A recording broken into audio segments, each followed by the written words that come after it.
Hand and hand we come, Christopher Robin and I, to lay this book in your lap.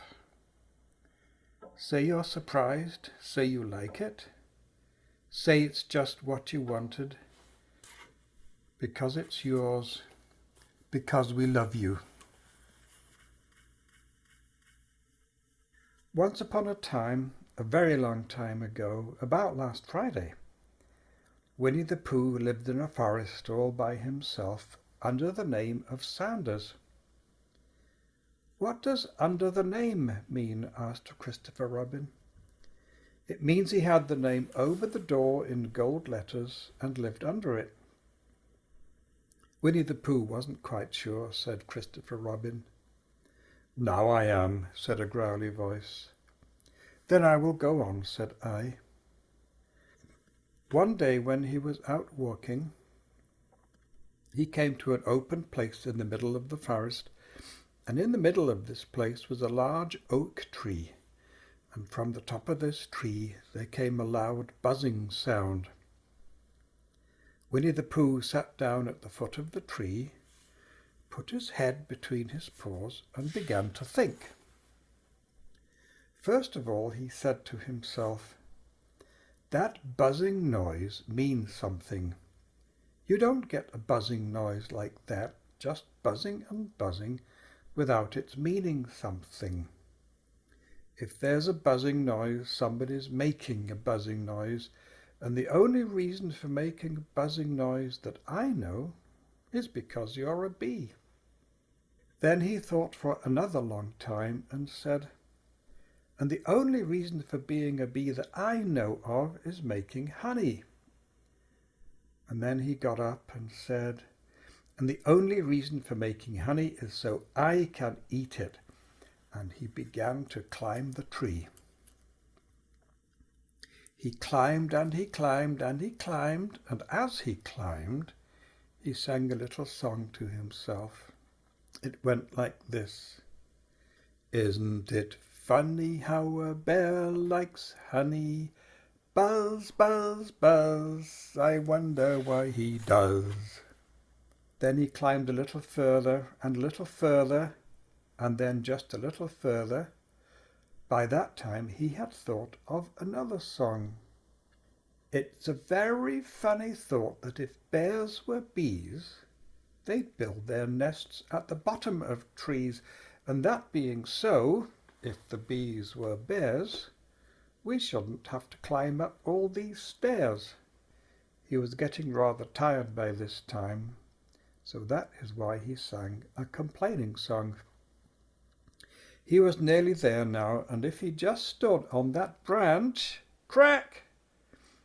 "Oh, help," said Pooh, as he dropped 10 feet on the branch below him. "If only I hadn't," as he bounced 20 feet onto the next branch. "You see, what I meant to do," he explained, as he turned head over heels and crashed onto another branch 30 feet below. "What I meant to do, of course it was rather," he admitted, as he slithered very quickly through the next 6 branches. "It all comes, I suppose," he decided, as he said goodbye to the last branch, spun round 3 times, and flew gracefully into a gorse bush.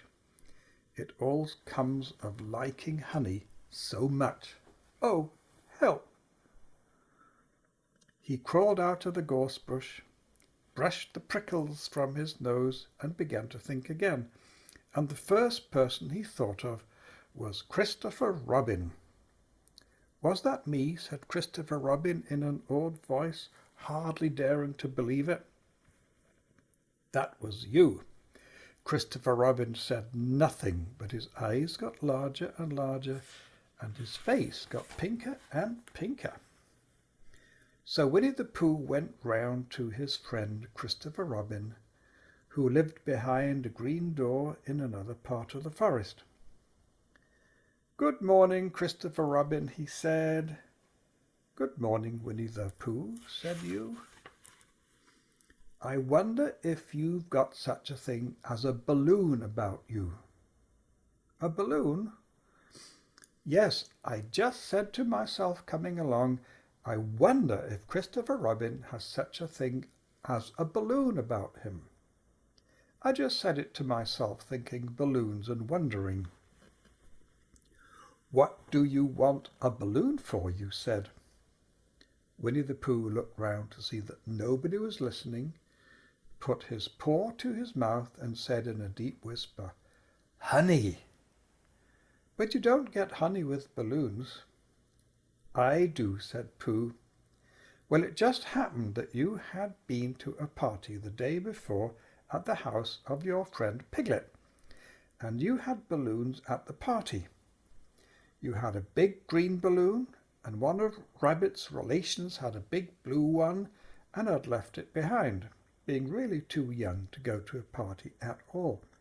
And so you had brought the green one and the blue one home with you. Which one would you like, you asked Pooh. He put his head between his paws and thought very carefully. It's like this, he said. When you go after honey with the balloon, the great thing is not to let the bees know you're coming. Now, if you have a green balloon, they might think you are only part of the tree and not notice you. And if you have a blue balloon, they might think you were only part of the sky and not notice you. And the question is, which is most likely? Wouldn't they notice you underneath the balloon, you asked? They might, or they might not, said Winnie the Pooh. You never can tell with bees. He thought for a moment and said, I shall try to look like a small black cloud. That will deceive them. Then you had better have the blue balloon, you said, and so it was decided. Well, you both went out with the blue balloon, and you took your gun with you just in case, as you always did, and Winnie the Pooh went to a very muddy place that he knew of, and rolled until he was black all over. And then when the balloon was blown up big as big, and you and Pooh were both holding on to the string, you let go suddenly, and Pooh Bear floated gracefully up into the sky and stayed there, level with the top of the tree and about 20 feet away from it. Hooray, you shouted. Isn't that fine, shouted Winnie the Pooh down to you. What do I look like? You look like a bear holding on to a balloon, you said. Not, said Pooh anxiously, like a small black cloud in a blue sky. Not very much. Ah, well, perhaps from here it looks different. And, as I say, you never can tell with bees.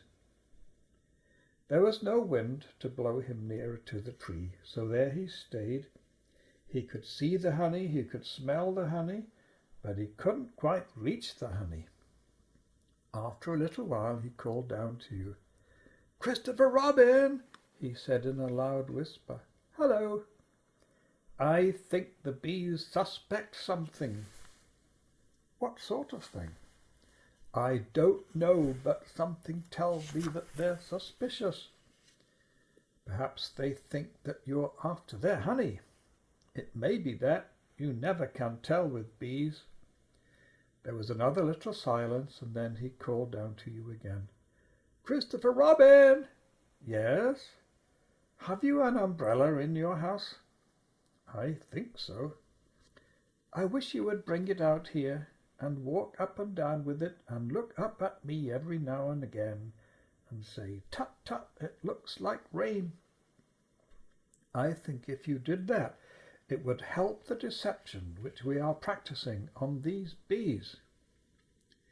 Well, you laughed to yourself, silly old bear, but you didn't say it aloud because you were so fond of him, and you went home for your umbrella. Oh, there you are, called down Winnie the Pooh as soon as you got back to the tree. I was beginning to get anxious. I have discovered that the bees are now definitely suspicious. Shall I put my umbrella up, you asked? Yes, but wait a moment, we must be practical. The important bee to deceive is the queen bee. Can you see which is the queen bee from down there? No. A pity. Well now, if you walk up and down with your umbrella saying, tut tut, it looks like rain, I will do what I can do by singing a little cloud song, such as a cloud might sing. Go. So while you walked up and down and wondered if it would rain, Winnie the Pooh sang this song. How sweet to be a cloud floating in the blue. Every little cloud always sings aloud. How sweet to be a cloud floating in the blue. It makes him very proud to be a little cloud. The bees were still buzzing as suspiciously as ever. Some of them indeed left their nests and flew all around the cloud as it began the second verse of this song. And one bee sat down on the nose of the cloud for a moment and then got up again. Christopher! Ow! Robin! Called out the cloud. Yes, I have just been thinking and I have come to a very important decision. These are the wrong sort of bees. Are they? Quite the wrong sort. So I should think they would make the wrong sort of honey, shouldn't you? Would they? Yes, so I think I shall come down. How? Asked you. Winnie the Pooh hadn't thought about this. If he let go of the string, he would fall bump, and he didn't like the idea of that. So he thought for a long time, and then he said, Christopher Robin, you must shoot the balloon with your gun. Have you got your gun? Of course I have, you said, but if I do that, it will spoil the balloon. But if you don't, said Pooh, I shall have to let go, and that would spoil me. When he put it like this, you saw how it was, and you aimed very carefully at the balloon and fired. Oh, said Pooh. Did I miss, you asked. Well, you didn't exactly miss, said Pooh, but you missed the balloon. Oh, I'm so sorry, you said. And you fired again, and this time you hit the balloon, and the air came slowly out, and Winnie the Pooh floated down to the ground. But his arms were so stiff from holding on to the string of the balloon all that time that they stayed up straight in the air for more than a week, and whenever a fly came and settled on his nose, he had to blow it off. And I think, but I'm not sure, that is why he was always called Pooh. Is that the end of the story? Asked Christopher Robin. That's the end of that one. There are others. About Pooh and me, and Piglet and Rabbit and all of you, don't you remember? I do remember, and then when I try to remember, I forget. That day when Pooh and Piglet tried to catch the heffalump. They didn't catch it, did they? No, Pooh couldn't because he hasn't any brain. Did I catch it? Well, that comes into the story. Christopher Robin nodded. I do remember, he said, only Pooh doesn't very well, so that's why he likes having it told to him again, because then it's a real story and not just remembering. That's just how I feel, I said. Christopher Robin gave a deep sigh, picked his bear up by the leg, and walked off to the door, trailing Pooh behind him. At the door he turned and said, Coming to see me have my bath? I might, I said. I didn't hurt him when I shot him, did I? Not a bit. He nodded and went out, and in a moment I heard Winnie the Pooh, bump, bump, bump, going up the stairs behind him.